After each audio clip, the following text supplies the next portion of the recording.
चलिए चलते हैं कक्षा 9 में। कल आप लगाए थे, बहुपद का लेसन चल रहा था, लगाए थे 2J, प्रश्नावली 2J आपकी कंप्लीट हो गई थी। चलते हैं 2J के बाद कुछ एग्जाम्पल दिए गए हैं। एग्जाम्पल नंबर 1 आप देख रहे हैं, आपके सामने दिख रहा है। कह रहा है क्वेश्चन में कि px is equal to x के power 4 plus X cube minus 2x square plus X plus 1 को अगर हम x माइनस 1 से भाग देते हैं तो प्राप्त शेषफल ज्ञात कीजिए। तो जिससे भाग देना है उसको अगर हम 0 करते हैं तो x की वैल्यू आ गई, और जो रिजल्ट हमारे पास px है, जहाँ जहाँ x है इस क्वेश्चन में आप वहाँ 1 रख दीजिए। अगर 1 रखते हैं तो आपके पास रिजल्ट कुछ ये बना।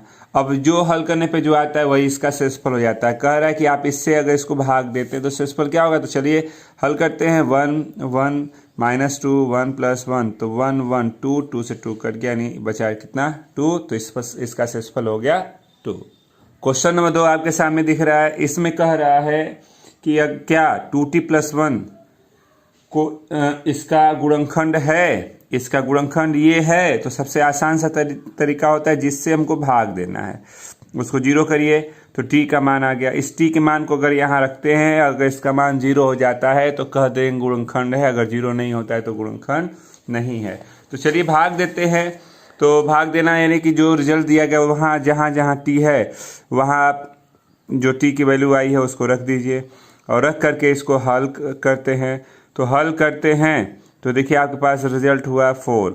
ये हो गया -1/8 कर सकते हैं, 1/4 कर सकते हैं, पॉजिटिव हो गया 1/2 -1 कर लीजिए, कटा दीजिए -1/2 +1 +1/2 -1। देखिए +1 -1 +1/2 -1 आप कट गया, 0 हो गया। तो कह देंगे क्या, इसलिए 2t + 1 इसका एक गुणनखंड है। अगर यही शेष बच जाता तो लिखते कि यह इसका एक गुणनखंड नहीं है। चलिए आगे चलते हैं। क्वेश्चन नंबर 3 की बात करते हैं। तो 3 में आपको दिया गया है, क्या कहता है कि x³ 3x square plus 5x plus 6, ठीक। और अगले में दिया गया है 2x + 4। कहता है इन दोनों बहुपदों का क्या x + 2 गुणनखंड है। तो x + 2 को हमने 0 किया तो x की वैल्यू -2 आई। x की जगह पे -2 आप यहाँ और यहाँ रख दीजिए। अगर इसमें रखते हैं इसका मान 0 हो गया तो यह इसका गुणनखंड होगा। इसमें भी रखते हैं, यह भी अगर 0 हो जाता है तो इस दोनों का गुणनखंड हो जाएगा। तो चलिए पहले वाले को चेक कर लेते हैं। तो आपने कहा x³ 3x स्क्वायर 5x + 6 में अगर रखते हैं तो -2 का क्यूब 3 -2 का स्क्वायर कर दीजिए, 5 -2 + 6 कर लेते हैं। तो यहाँ पे हो गया -8 और ये हो गया +4 4 3 12 -10 + 6 कर लीजिए। तो देखिए यह इसके साथ 8 हो जाएगा, ये इसके साथ 8 हो गया, यानी 0 है।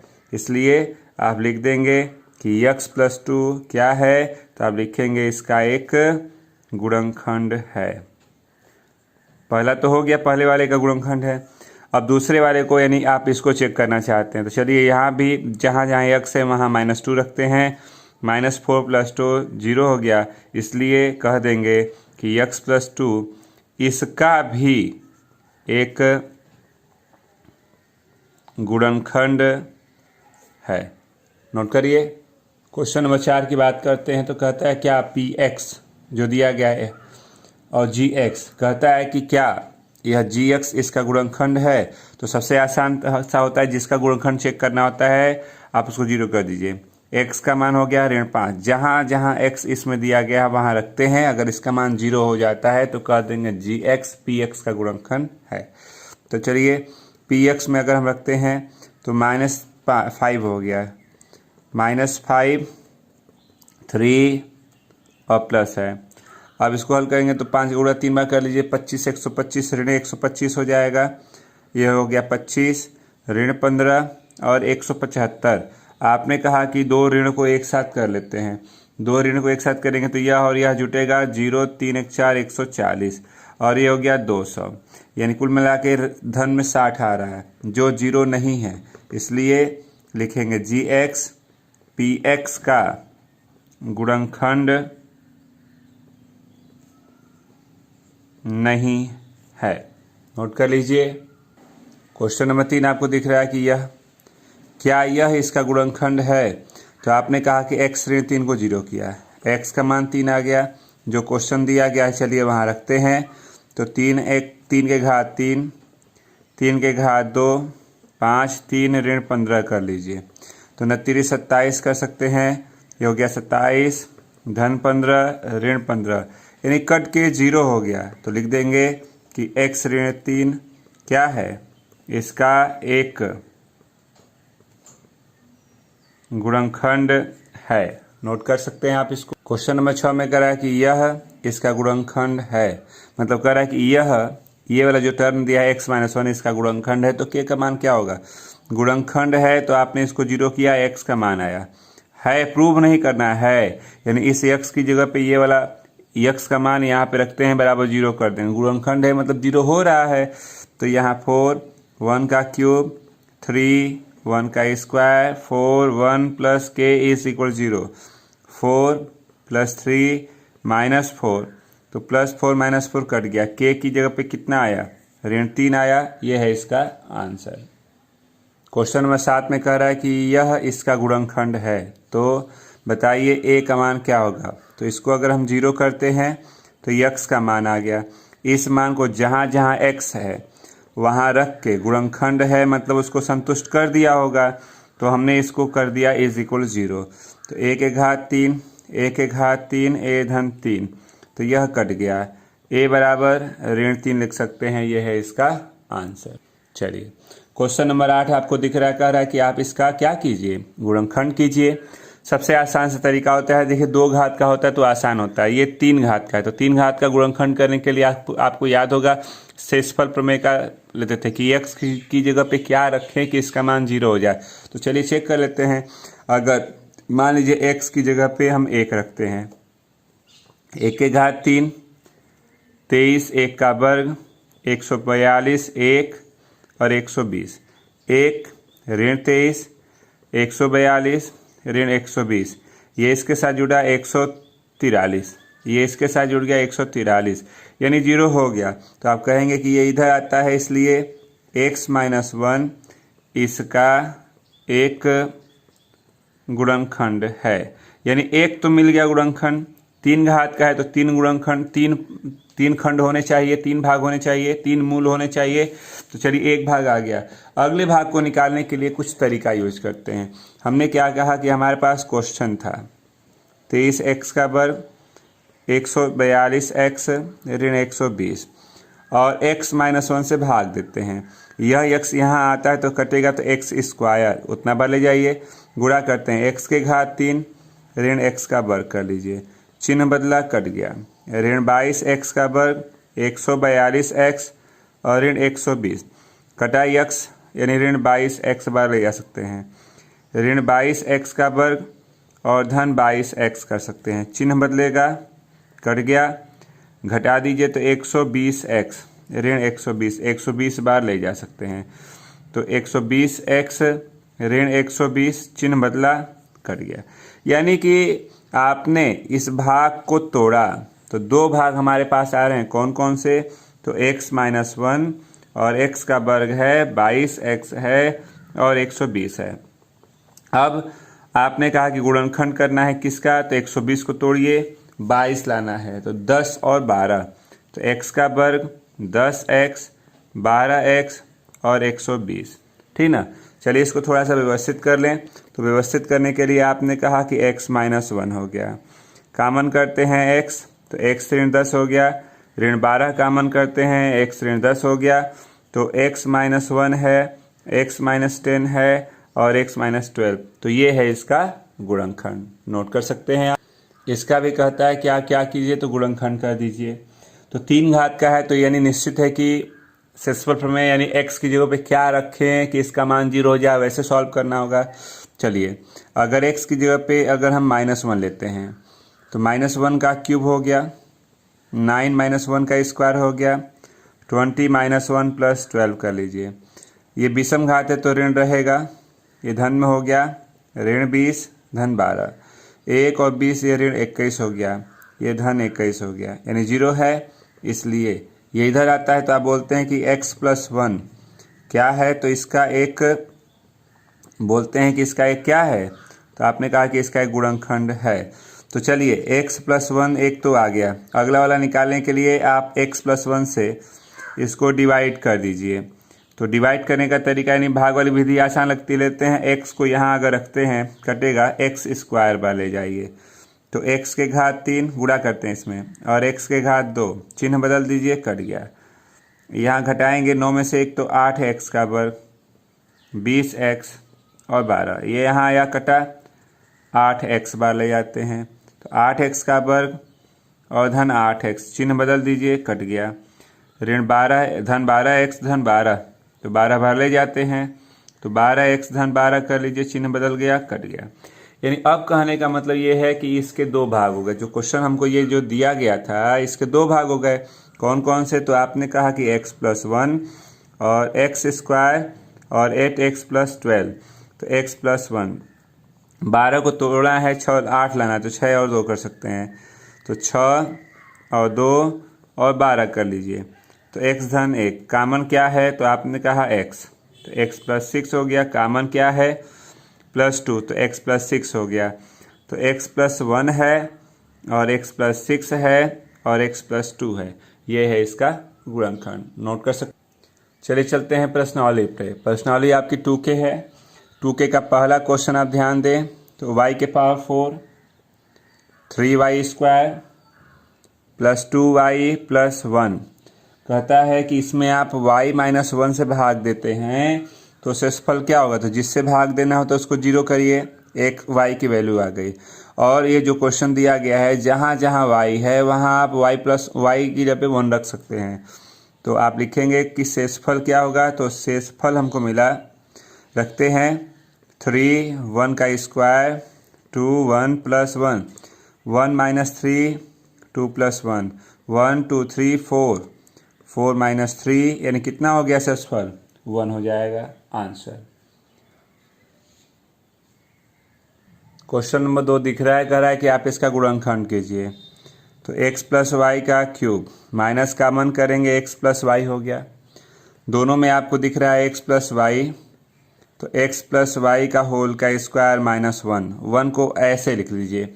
और आपको पिछले वाले लेसन में हमने कुछ फार्मूला बताया था, आपको याद होगा, हमने वहाँ एक छोटा सा फार्मूला लिखा था कि a² - b² एक बार प्लस एक बार माइनस होता है, तो यह वाला फार्मूला हमको यहाँ दिख रहा है।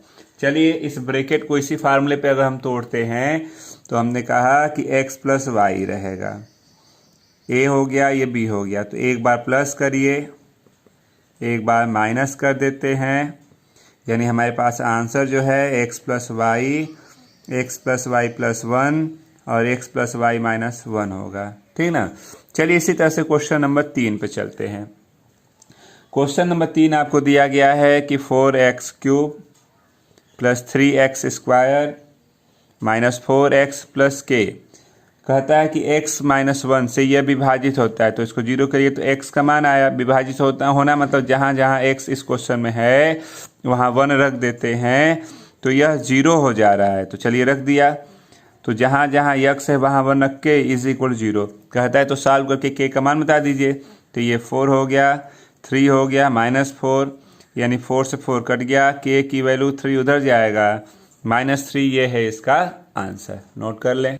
चलिए क्वेश्चन नंबर 4 को देखते हैं, तो ये दिया है x³ 5x² - 2 को अगर हम x - 1 से भाग देते हैं तो शेषफल पूछ रहा है, तो इसको हमने 0 किया, x का मान 1 आया। शेषफल का मतलब होता है जो क्वेश्चन था जहाँ जहाँ x था वहाँ 1 रख लीजिए, तो 1 का क्यूब 5 1 का स्क्वायर -2 1 + 5 - 2 6 - 2, तो शेषफल कितना हो गया 4 हो गया। इसी तरह से चलते हैं क्वेश्चन नंबर 5 पे। 5 में कह रहा है कि px = x³ 3x² 3x + 1, बहुत सारे भाग इसमें दिए गए हैं, तो चलिए पहले पूरे भागों को लिख लेते हैं। कहता है कि इसको अगर हम x + 1 से x - 1/2 x - 1 और 5 + 2x।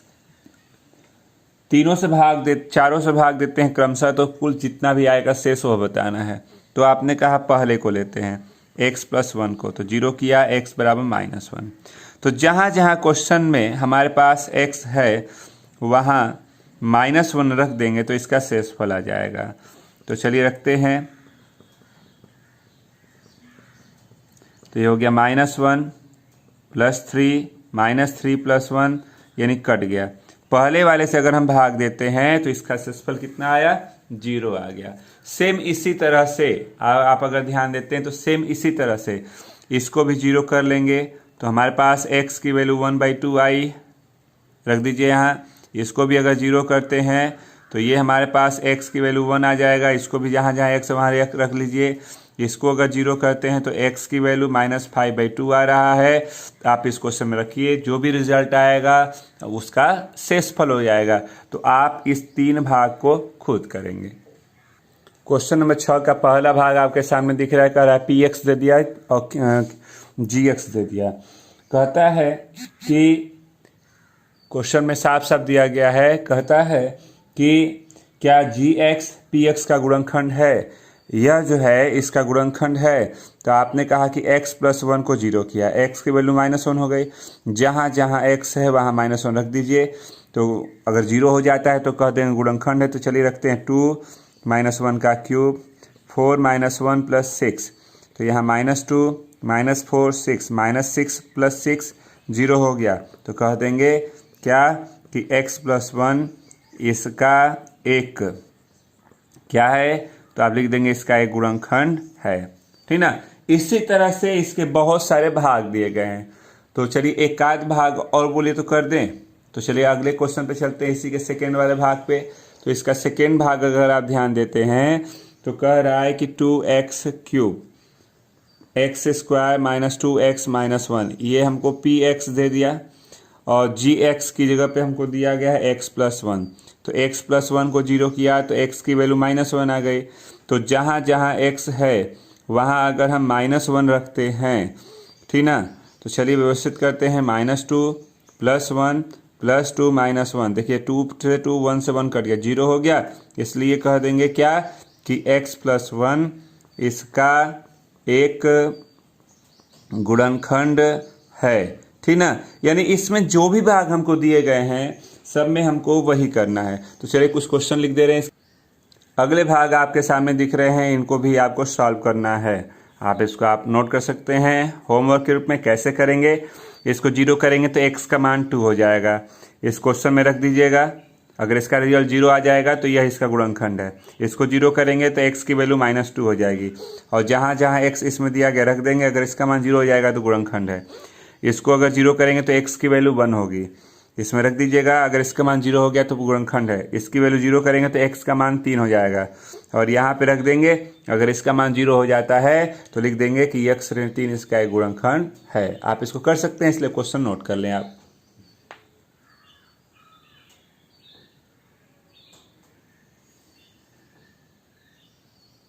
क्वेश्चन नंबर 7 में दिया गया है कि इसका एक गुणनखंड ये है, तो k का मान क्या होगा। गुणनखंड है तो 0 किया तो x का मान आया। गुणनखंड है तो शेषफल नहीं बचता है, यानी शेष 0 हो जाता है। चलिए सॉल्व कर लीजिए। 1 + 1 + k, यानी k की जगह पे कितना हो जाएगा वैल्यू, -2। क्वेश्चन नंबर 8 की बात करते हैं। तो कहता है कि x² px + q = इतना है, और एक दूसरा दिया गया है x² mx + n, दोनों का जो गुणनखंड है x + a है। तो आपको प्रूव करना है a = n - q और m - p, ये प्रूव करना है। तो आपने कहा कि यह गुणनखंड है, तो x की वैल्यू हो गई -a। जहाँ जहाँ पहले वाले भाग में अगर रखते हैं, तो पहले वाले भाग में अगर रखेंगे तो माइनस जहाँ जहाँ x है वहाँ आप a रखते हैं, तो p - a + q, ठीक ना। तो a² - pa और +q, ठीक। तो आपने कहा ये हमारे पास रिजल्ट आ गया, इतना आ गया। फिर अगर हम दूसरे वाले पे रखते हैं तो -a² m - a + n = 0, a² - m a + n = 0, तो ए स्क्वायर की वैल्यू करेंगे तो यम ए माइनस यन, यहाँ से भी अगर हम ए स्क्वायर निकाल लेते हैं तो पी ए माइनस क्यू। आपके पास इक्वेशन फर्स्ट और ये सेकेंड मान सकते हैं। दोनों में देख रहे हैं कि दोनों का लेफ्ट व साइड इक्वल है तो राइट भी इक्वल होगा। तो आपने कहा समीकरण 1 व 2 से दोनों का इक्वल करते हैं तो P A minus Q M A minus N, A वाले को इधर लाइए, इधर ले आते हैं, या आप यन को ही इधर ले आइए तो यन माइनस क्यू ये उधर जाएगा तो यम ए माइनस पी ए, तो N minus Q equal to A common M minus P. तो हम लिख सकते हैं ना कि ए की वैल्यू एन माइनस क्यू अपान में गया एम माइनस पी। और आप देख सकते हैं कि आपको यही प्रूव करना था। नोट कर लें। क्वेश्चन नंबर 9 में कह रहा है कि इसका एक गुणनखंड x प्लस ए है, तो ए का मान क्या होगा। तो इसको 0 करिए, x का मान माइनस ए आया। जहाँ जहाँ क्वेश्चन में आपका x है गुणनखंड है तो वहाँ पहले रखते हैं, तो रख दिया और इज इक्वल टू 0 कर देते हैं। ऋण ए के घात 3, ए के घात 3, 2a ए धन 4, ये ए के घात 3 कट गया, 3a बराबर ऋण 4, ए का मान ऋण 4/3 लिख सकते हैं। क्वेश्चन नंबर 10 पे चलते हैं। तो कह रहा है कि यदि P X is equal to क्या, तो के एक्स स्क्वायर √2x प्लस 1, और कहता है कि इसका एक गुणनखंड x माइनस 1 है तो k का मान क्या होगा। तो इसको आपने 0 के बराबर किया तो x का मान आ गया, और जहाँ जहाँ x है वहाँ अगर हम इसको रखते हैं तो और इज इक्वल 0 कर दी तो k माइनस √2 प्लस 1, तो k की वैल्यू दिख रही उधर गया √2 माइनस 1, ये है k की वैल्यू। आप नोट कर सकते हैं आप इसको। तो आज के लिए बस इतना ही रहने दें, इसके आगे कल चला जाएगा बस।